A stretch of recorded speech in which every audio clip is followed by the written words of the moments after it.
Bonjour à tout le monde. Alors aujourd'hui, nous sommes avec l'évangéliste Thierry Blanc. De toute façon, je vais le laisser se présenter. Il va nous parler un peu de son témoignage, de comment est-ce qu'il a connu le Seigneur, quelles sont les circonstances qui l'ont poussé à rencontrer le Seigneur, et aussi la question habituelle, comment est-ce qu'il a su qu'il était appelé à servir le Seigneur. Je vous laisse découvrir qui est Thierry Blanc. Il vous fera son témoignage de manière personnelle. Soyez tous bénis et restez connectés.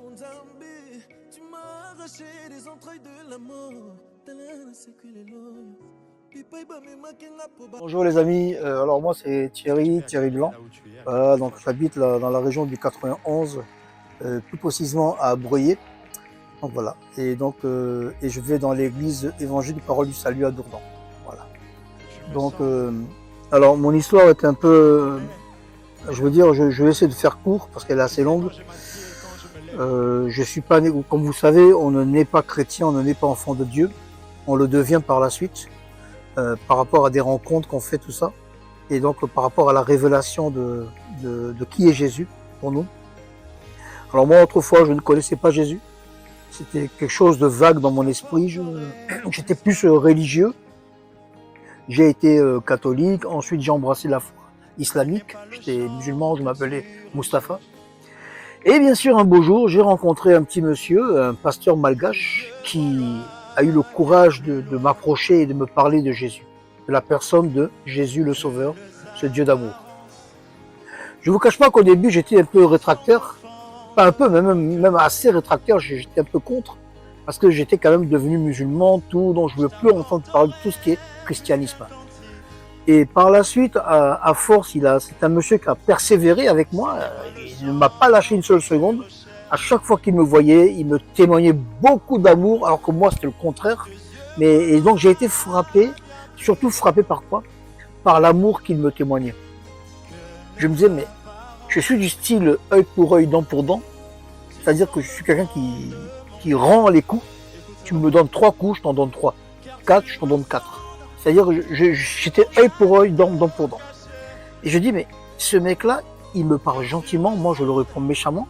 Et il me répond jamais méchamment. Qu'est-ce qu'il a de plus que moi? Il y a quelque chose qui ne va pas dans ma vie. Il y a quelque chose que j'ai raté. Et donc j'ai commencé à vouloir en savoir plus par rapport à sa foi, son Dieu, tout ça, leur programme à l'église. Et j'ai été un jour invité. Et c'est comme ça que je suis tombé vraiment de nu. J'ai vraiment vu qu'en vérité, je croyais réellement vivre, ce qu'on appelle vivre la vie. En fin de compte, je ne vivais pas. J'étais petit à petit en train de mourir spirituellement, parce que j'étais vraiment éloigné vraiment de Dieu, alors que je croyais être proche de Dieu avec ma religion, avec ma conception des choses, ce que moi j'avais préconçu, fondé dans mon esprit, ce que j'avais caricaturé. Et en fin de compte, cet homme m'a juste présenté ce Jésus-Christ, ce Dieu d'amour qui n'a pas hésité à mourir sur une croix pour nous sauver. Et vraiment, ça a été pour moi une révélation de la personne de Jésus-Christ. Et un jour, lors d'une prédication, j'étais invité par ce pasteur malgache, et le pasteur qui donnait le prêche ce jour-là, c'est comme s'il s'adressait à moi. Et sa prédication, c'est comme si c'était pour moi. Et là, je suis tombé par terre, j'ai commencé à pleurer toutes les larmes de mon corps. Je me suis reconnu vraiment sale, pécheur, méchant, cupide. Il y a des choses même que je préfère ne pas citer pour ne pas heurter votre sensibilité, des choses que je pratiquais dans le passé et que j'ai mis du temps à être délivré de ces choses-là, même en étant chrétien. Mais maintenant, gloire à Dieu, je suis délivré et j'ai vraiment eu cette révélation que Jésus-Christ était mon sauveur et que si je mourais ce jour-là, j'étais en enfer. Et bien sûr, mars 99 est une date que je ne pourrai jamais oublier, c'est comme si c'était ma date de naissance. Ça a été le jour où j'ai pris mon baptême dans cette petite église à Val-de-Fontenay et où j'ai confessé Christ. Et c'est marrant, chacun a son histoire. Et moi, la mienne, elle est spéciale, c'est que dès que je sors de l'eau du baptême, je savais tout de suite quel était mon appel. Alors bien sûr, j'étais nouvellement chrétien, il y a des mots, vous savez, que je ne connaissais pas, que je ne côtoyais pas. Je ne savais pas qu'on appelait ça être un évangéliste, celui qui prêche Jésus, qui invective les foules. Mais en fin de compte, j'ai dit au pasteur, pasteur, je sais tout de suite pourquoi je suis sauvé, pourquoi je suis avec Jésus aujourd'hui. Et il m'a dit, c'est quoi alors Thierry? Il dit, voilà, moi, je dois parler de Jésus aux gens, les amener au pied de la croix, les amener à la foi en Jésus-Christ. Il dit, Thierry, tu es un évangéliste. Bon, excuse-moi, si on peut revenir un peu Ouais. à ton histoire, est-ce que tu peux nous raconter vraiment de manière synthétisée, sans trop t'étaler, Ouais. est-ce que tu peux nous raconter un peu quelle était ta vie avant?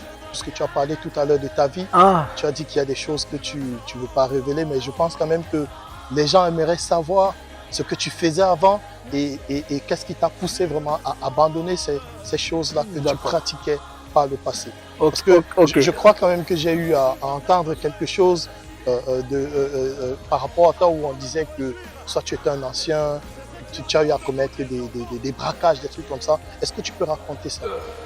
C'est-à-dire que, alors c'était pas des braquages comme vous voyez à la télévision, Braquage à l'italienne.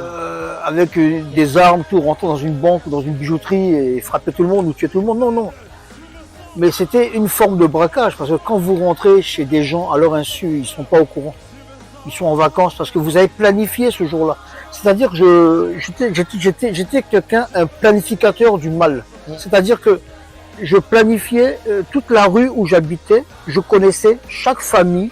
Je connaissais tous leurs habitudes, quand ils vont en vacances, quand ils reviennent de vacances. Donc je pouvais rentrer chez les gens comme je voulais. Il n'y avait pas d'effraction. J'arrivais à rentrer chez les gens. Je pouvais ce que j'avais pas et je rentrais. Et ça, je l'ai fait plusieurs fois. Je me suis jamais fait attraper. Parce que pourquoi? J'ai toujours fait mes coups en solo. J'ai toujours été seul dans mes coups. Alors, bien sûr, aujourd'hui, certains, peut-être aujourd'hui dans les réseaux sociaux qui m'ont connu, ils vont dire, mais Thierry, tu mens les gens, tu n'as jamais fait tout ça. C'est pas vrai, on te connaissait. Tu es un bon petit gars, tu as toujours travaillé, tu as toujours eu... Oui, c'est vrai, j'ai toujours eu un travail séculier, j'ai toujours travaillé, je ne connais pas le chômage. J'ai toujours eu un travail. Mais, entre-temps, la nuit, j'avais une autre vie. Je vivais la nuit.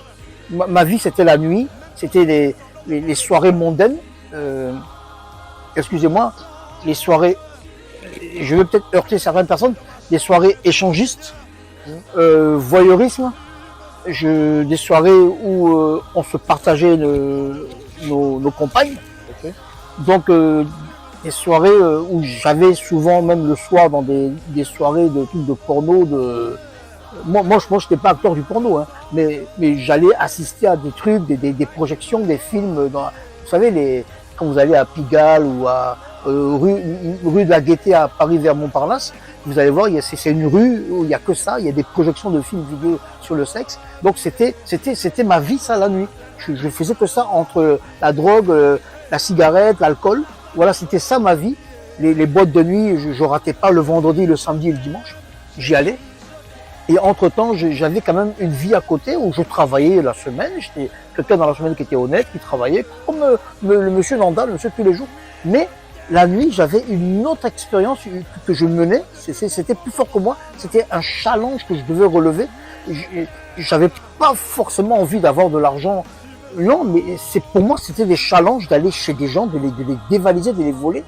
Et même quand j'étais agent de sécurité, et ça remonte à très longtemps, à la porte de Versailles, ça m'est arrivé déjà de fracturer des voitures pour prendre, à l'époque, il y avait des autoradios, vous savez, comme les anciennes les années 90, il y avait des autoradios dans les voitures. Alors les voitures françaises, je dis les choses qu'il ne faut peut-être pas dire, hein, pour les voleurs qui écoutent, mais je veux dire, les voitures françaises sont très faciles. Il suffit que vous preniez la portière, vous tirez, elle vous suit. Okay. Contrairement aux voitures allemandes et Mercedes, j'avais du mal, je n'arrivais pas. Mais les françaises, je faisais ça, ça pliait, je mettais la main à l'intérieur, je ouvrais la porte et je prenais ce que j'avais à prendre dans la voiture. Il y a eu souvent des trucs importants, des appareils photo, des imprimantes, des trucs comme ça. Donc voilà, j'étais un voleur, un vrai voleur.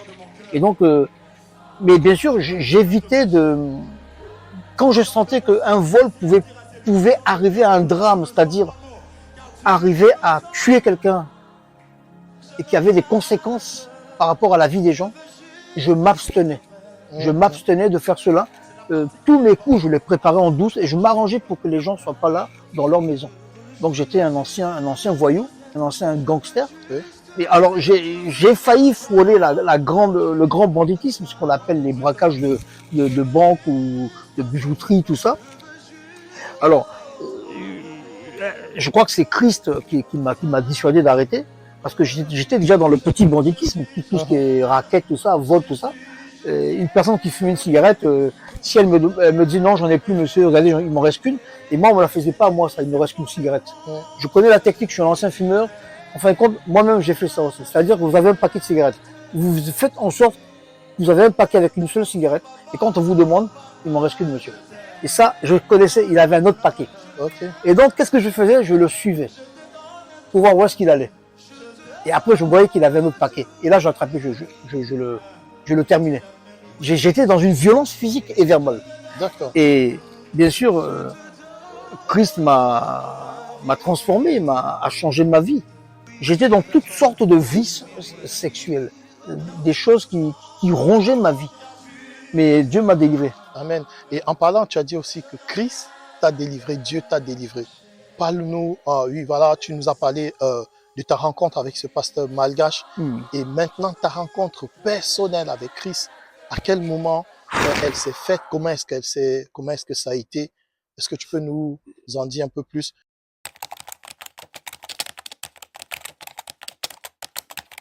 Alors, ma rencontre avec le Seigneur s'est faite grâce à la parole de Dieu, grâce à la Bible.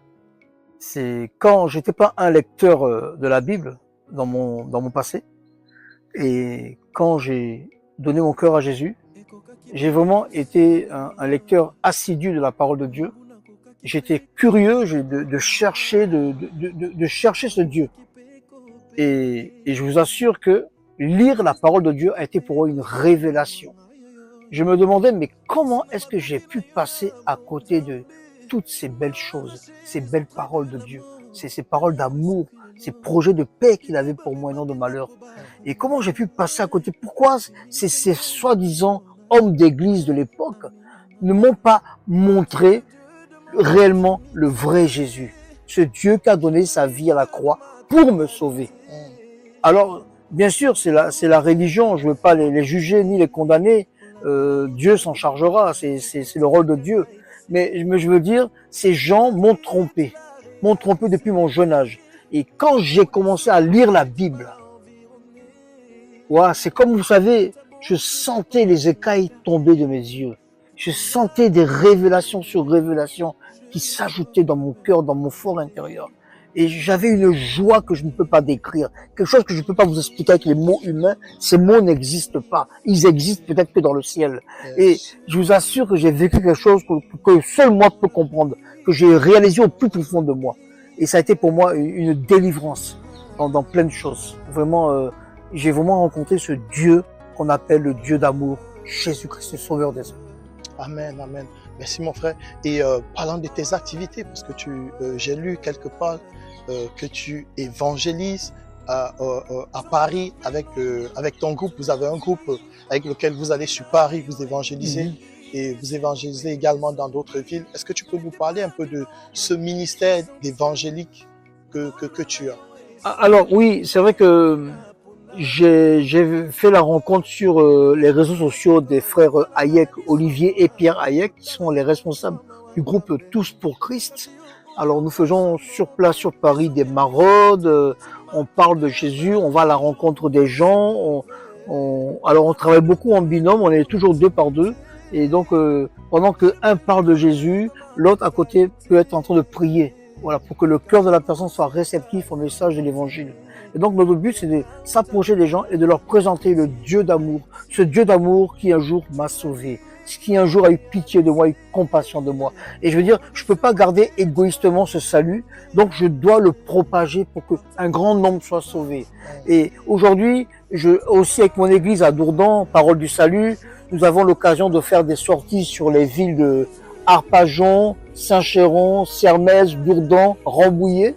Et donc, on travaille vraiment d'arrache-pied pour que beaucoup d'âmes soient sauvées. Vraiment, je vous encourage, vous qui m'écoutez, vraiment, écoutez, c'est les groupes d'évangélisation, il y en a beaucoup sur Paris. Et vraiment, n'hésitez pas. Vous avez le groupe Tous pour Christ, qui est, si vous habitez Paris, vous avez à Dourdan, dans le 91, cette église Parole du Salut de Dourdan, qui est une église vraiment vivante et qui a pour but de gagner tous les sons. Et donc vraiment, je vous encourage à faire cette rencontre avec Jésus. Je vous encourage, et une fois que vous avez rencontré Jésus, que vous êtes vous-même devenu enfant de Dieu, ne vous arrêtez pas seulement au fait d'être sauvé, mais vous êtes sauvé pour aussi à votre tour servir, pour que d'autres entendent la bonne parole. C'est ça le but. C'est dupliquer, la duplication. Jésus a dit, allez et faites de toutes les nations des disciples, les baptisant au nom du Père, du Fils et du Saint-Esprit, et enseignez-leur à observer tout ce que je vous ai prescrit. C'est le rôle de tout disciple. Voilà, je vous encourage à devenir des disciples. Alors, nous avons entendu le témoignage de notre évangéliste, l'évangéliste Thierry. Ah, vraiment, que dit d'autre si ce n'est mille merci. Merci à ce frère qui a bien voulu passer chez nous pour parler de son témoignage. Toi qui es là, tu te dis peut-être que, voilà, parce que tu as eu à faire des choses qui ne sont pas bien par le passé, sache que Jésus t'aime. Tu as été un voleur, tu as été un braqueur, tu as été un violeur. Jésus t'aime. Il t'aime. C'est pour ça qu'il t'a créé. Et il ne se fait pas tard. Et comme Thierry l'a dit, si tu as reçu Jésus dans ta vie, c'est pas pour rester dans ta chambre. Sortez, allez-y, allez évangéliser. La Bible dit que la moisson est grande, mais il y a peu d'ouvriers. Allons-y, allons parler de Jésus. Allons parler de Jésus. N'ayons pas honte. Il le dit d'ailleurs, si vous avez honte de moi, moi aussi j'aurai honte de vous. Alors soyez bénis. N'oubliez pas, nous sommes sur les réseaux sociaux, nous sommes sur Facebook, nous sommes sur Instagram, nous sommes sur TikTok, nous avons notre chaîne YouTube, Le Berger des Lames. Allez liker, partagez nos vidéos. Faites vous-même vos vidéos, partagez également. Les âmes doivent être sauvées. Soyez tous bénis, prenez soin de vous. Shalom.